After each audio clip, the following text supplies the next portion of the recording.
Ms. Deckard, it's important as Congress examines its laws and conducts oversight of agency regulations to understand where the market is heading. Could you describe some of the services that Lynk offers right now or plans to offer in the United States? And I've only got about a minute left, so thank you. Thank you. So Lynk currently offers texting and emergency cell broadcast services internationally. We're licensed internationally, so we don't currently offer those services in the US, but we do test them here. We are on a path to provide broadband by 2025 as we build out our constellation from the initial 10 satellites, which are authorized under the small sat authorization, to our full constellation, which will be about 5,000 satellites. And what's that timeline again on that, please? 2025, we'll be able to support broadband, and we're actually launching international service in April. So as soon as we have an MNO partner here in the US and we can go back to the FCC and ask for market access, then we will be able to provide those services here in the US. How currently you're planning to provide text services. Can you go into a bit of detail once those text services have been established and continue to evolve? What are the next expansions? What are the next steps that you're looking to take? Thank you for the question. So we are on a path to provide broadband, and along that path, as we build out the constellation and add satellites, we add services. So from texting and emergency cell broadcast, we move to supporting things like IP messaging, digital money, and all those things that especially our international market needs in order to thrive. And then we move to broadband in 2025 and support almost all the traditional services that you enjoy on your phone today. Thank you. My final question. And I'm going to move over to Lynk now, if I can, with a question for you. When you've got phone service that are going to different countries and stuff, and it looks like from your website, you have about 100,000 customers currently? No, we have deals with 26 mobile network operators around the world that represent billions of Oh, is that right? Okay, well, I must have not read closely enough or deeply enough. Does the caller ID come across international around the world? I'm sorry, sir. Can you repeat? When somebody calls, do they see the caller ID? What do you mean by caller ID? Well, the network that they. In other words, I need to know when my wife's calling because I got to pick up eggs. You know, so if I does that caller ID show up no matter what country I'm in? Absolutely. In fact, core to the way Lynk operates, it's seamless for the user and it's seamless for our MNO partner. There's no changes to our MNO partner network. It's just like if you were in Europe and you roamed your AT&T phone roamed onto, an EE British network, and your call came back here to the States and she received the call. It would be absolutely no difference in her experience. And you may not want to answer this question, but do y'all have any plans to be able to monitor the same kind of service out of countries like China? That's a delicate question. What I would say as a focus of this hearing is that the day before Apple announced their SOS feature on the iPhone, Huawei announced that they were going to use Beidou for texting. So as we addressed spectrum sharing and spectrum rules, I would share that Lynk feels that speed to market is one of the critical ways that the US can maintain leadership. So not slowing down our innovative companies so they get market share, so that they're the ones in the nations of Africa supplying that connectivity, and that we beat China to that market space.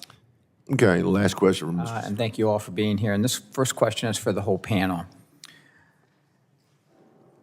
Congress needs to continue to promote innovative ways to get Americans connected. I often experience myself and hear from my constituents in Ohio, especially throughout Appalachia, about a lack of reliable connectivity. This hearing is a great opportunity to learn more about the progress that satellite technologies have made toward closing the digital divide.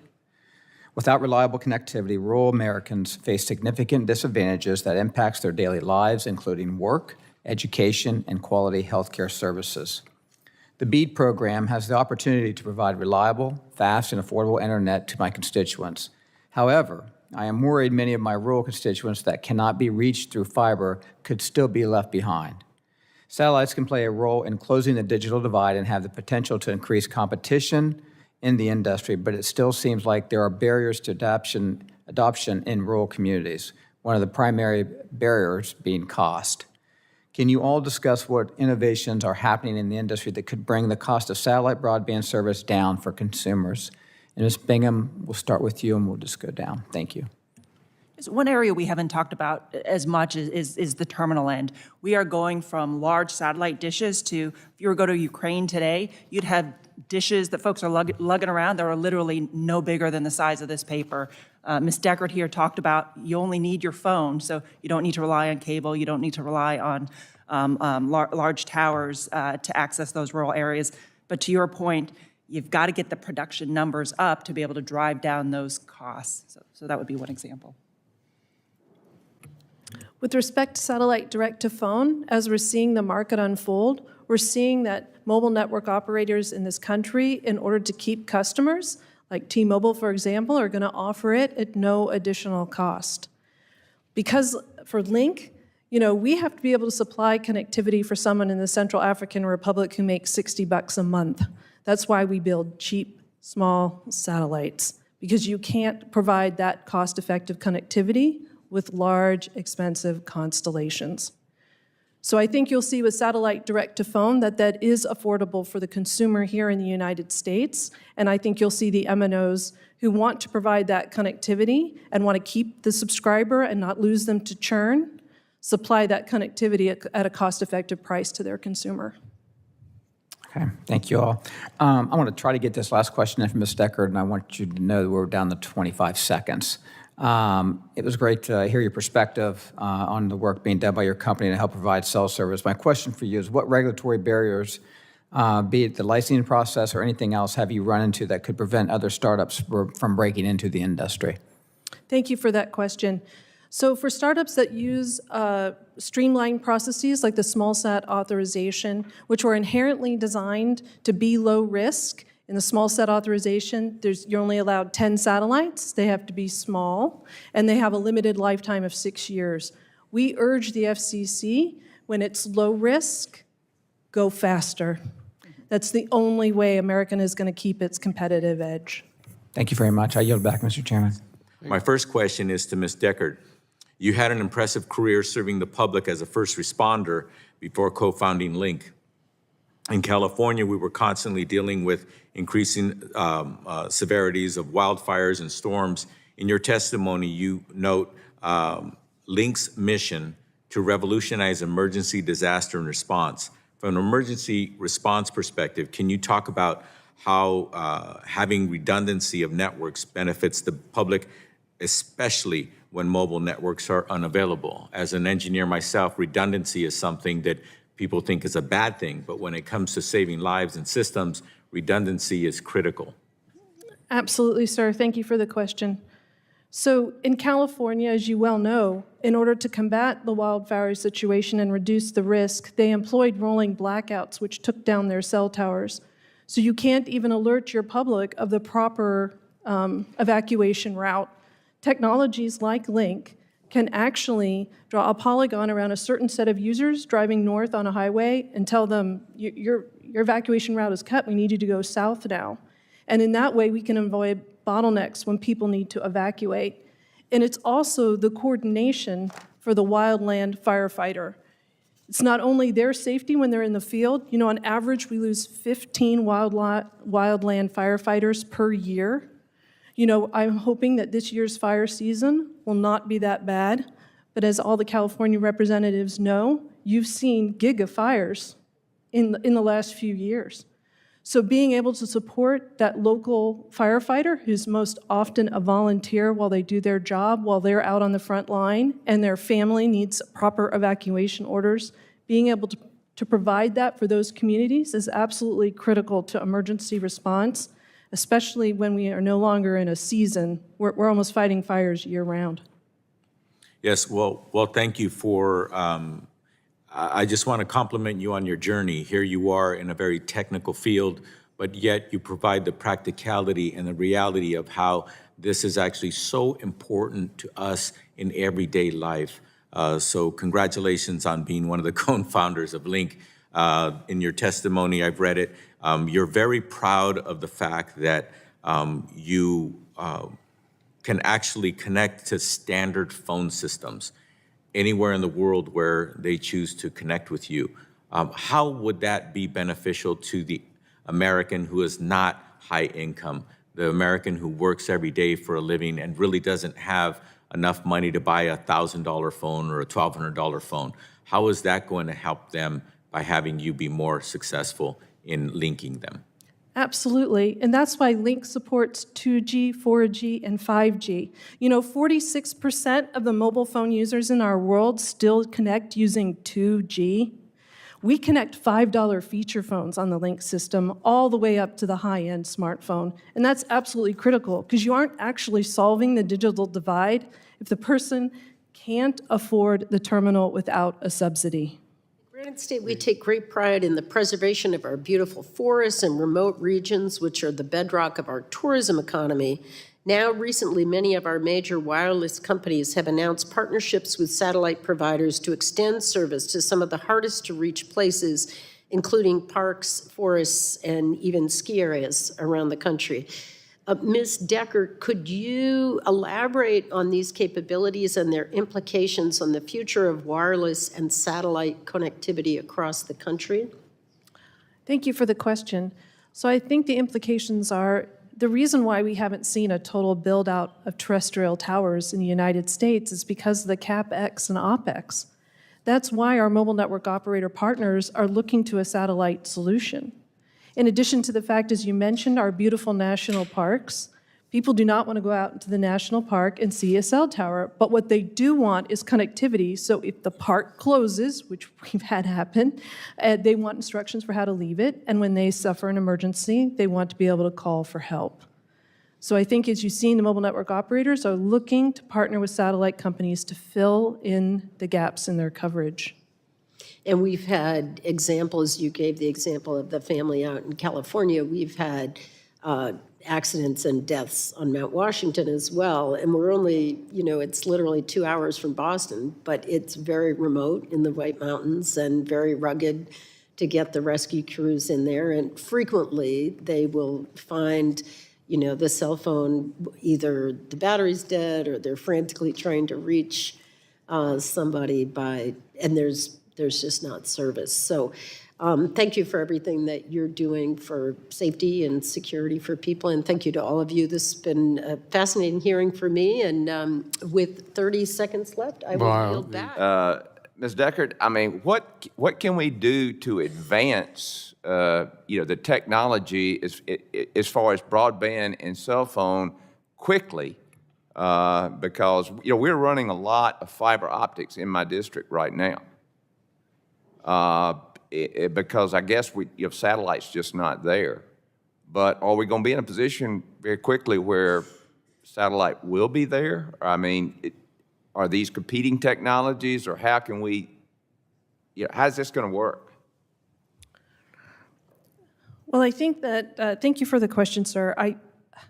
They're not competing technologies. There's a role for every one of these ways we supply connectivity. It's really having a portfolio of options. There's places where laying fiber is the best option, and there's places where using satellite is the best option.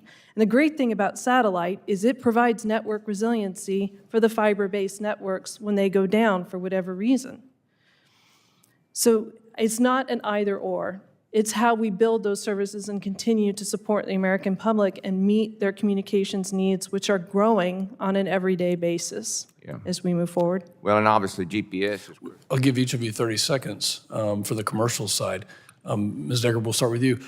In your own companies, what is there technology that you have now that now you're waiting on licensure, and then by the time you get it approved or by the time you're able to, is it past that point and it's moved on? Fortunately, we've had overall a very positive experience with the FCC. I will echo Ms. Zoller's comments. The FCC licensed our payload in a record amount of time, and that was the Office of Engineering and Technology with an experimental license. We've also taken a crawl, walk, run approach with the FCC, where we've launched 5 experimental payloads, so they got to know us as a company before we put in our commercial application. I will again reiterate that when the FCC has a tool like the SmallSat authorization, which is meant to be streamlined and sets parameters on it to reduce the risk, we would like the FCC to be able to lean in the processing timeline. Thank you, Ms. Manner. As many have noted in testimony and in questions today, this growing industry has great potential to connect Americans in rural and underserved areas and to provide life-saving service during emergencies and natural disasters. And in Texas's 7th Congressional District that I represent, and along the Texas Gulf Coast, we are unfortunately all too familiar with flooding and extreme rain events and hurricanes and emergency and natural disasters. In August of 2017, as many will remember, Hurricane Harvey devastated the region, disrupting many emergency call centers and cell sites and causing life-threatening outages for our residents. So several have spoken about the benefits of satellite telecommunications for consumers experiencing disasters and communities recovering from disasters, and I really want to focus my questions there. And Ms. Deckard, you spoke passionately and really powerfully, I think, in this hearing about how satellites can provide continuous service for consumers dealing with disasters and emergencies. You know, they always tell us the best way to communicate is to tell stories, and I think your story was incredibly powerful. And, you know, who can forget which way do you turn when you get to the road? I think that illustrates the challenge in front of us. And so what I want to ask you first is, are there sort of disaster or post-disaster conditions that satellites are uniquely suited to addressing or uniquely disadvantaged in your experience? I feel that satellites are uniquely an advantage in the disaster, both pre, during, and post-event. You know, one of the main features of Lynk that we're rolling out initially is emergency cell broadcast. Well, if you don't have connectivity where you live and work, you're not even getting that preparedness announcement in order to plan for the coming event. During, because of the RF bands that we use from space, we can transmit during very wet weather. So we again provide that connectivity piece when you're beginning to lose your cellular terrestrial infrastructure. And then immediately during the post-event, that instantaneous backup. Right now, our emergency responders rely on cellular towers on wheels to be deployed post-event. And no matter how efficient they get at queuing these things up, even multiple states away to drive them in post-event, that takes time. And it's that self-organization, which I have experienced, every first responder living and working in their own community has experienced, that self-organization right after an event. That's where you save the most lives. Well, and you really anticipated my next question, because I was going to shift to emergency responders. And I think if you could just help, certainly it makes sense of why this is an advantage, or that it's an advantage, but can you talk a little bit more detail about what it is that satellites can do to support our emergency call centers and responders in times of crisis specifically? Oh, absolutely. So this year alone, we've had 168 tornadoes in the United States, and it's February 2nd. We are seeing a lot of long-track tornadoes. Satellite technology, because of their unique capabilities, I can reroute emergency phone calls to a different PSAP. So in Kentucky, when you had that long-track tornado and it takes down a PSAP, I can draw a polygon around it, send those calls to another PSAP that's still up and operating, and begin to get immediate and appropriate resources dispatched to where they need to be. Thank you. That's an incredibly helpful illustration. And I will note for my colleagues, we experienced some of those tornadoes in Texas and in the Houston area very recently, and our community, especially in Southeast Houston, is still recovering from these tornadoes, which are not usually occurring as frequently in our area. And so I think adjusting to the different kinds of disasters we're seeing across the country is also a challenge for all of us. And so bringing all of these resources together is incredibly important. I only have 30 seconds left. But my question is to you, Ms. Deckard, and to you, Mr. Stroop. Is it enough? Is it enough? We throw money at problems all day long in Washington, D.C., but it doesn't really seem to work too often or very well. So what do we need to be doing in terms of the personnel that we need to bring in to process these applications? And is there a labor issue, or is it we continue to throw money and wonder why it doesn't get fixed? I'll let you go, Ms. Deckard, and then to you, Mr. Stroop. Thank you. Well, I think we're at a point where we've seen Chairwoman Rosenworcel and the commissioners who have also long been worried about the time it takes them to process applications, put forth a new structure with the Space Bureau. And I know from Lynk's perspective, we are excited to see that new organization, the new organization of the International Bureau with their focus on the ITU filings. And we're just excited to be part of the conversation moving forward to make sure that whatever they put in place really does work for both small and large companies alike. Thank you. And addition with, this hearing here today, I think it's a winning combination when both the FCC and Congress realizes we have got to change the way we do business in order for American to lead. Thank you, Mr. Stroop. But in the 13 seconds that I have remaining, I do want to say that I am so grateful for your testimony here today. Satellite communication, satellite technology, it's going to save lives. It's not only going to improve them, it is going to save lives. I say that as the wife of a first responder in a very rural area where this type of technology is going to be the next generation for us. So thank you so much, and thank you again to the chairman. Thank you very much, General Ladies. Time has expired. Just to let you all know that. Well, good afternoon again. Thanks to our witnesses for waiting for us as we went over and voted in this brief recess. The chair is going to recognize the General Lady from Tennessee for 5 minutes. Well, thanks for coming back. Thank you, Mr. Chairman. I want to start with Mrs. Deckard. I serve a rural district in East Tennessee, and there's mountainous regions, Great Smoky Mountains National Park, and we get more than double the number of visitors than anybody else does in the country at any other national park. As a matter of fact, it's 14.1 million last year. But I say that to say this, your Lynk system, we had fires back in 2016 that killed 14 people. I know it's not like California, but it was devastating to that community. And if they had had access, they didn't have communication. Even the EMS responders didn't have communication with each other, so that was devastating.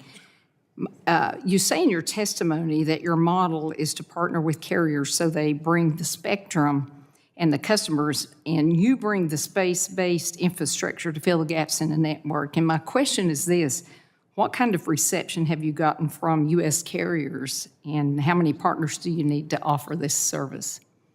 Thank you for the question. So the mobile network operators are very excited about the potential for being able to extend their coverage. I think they're open to learning about the technology, and they want to make sure that it doesn't interfere with their terrestrial networks. And as Lynk was rolled out and as a function of our experimental licenses with the FCC, we actually give the mobile network operators in the U.S., within the spot beam of where we're operating them, we give them our test schedule, and they monitor and sign off on our tests. Okay. So over time, we've been building that relationship with them.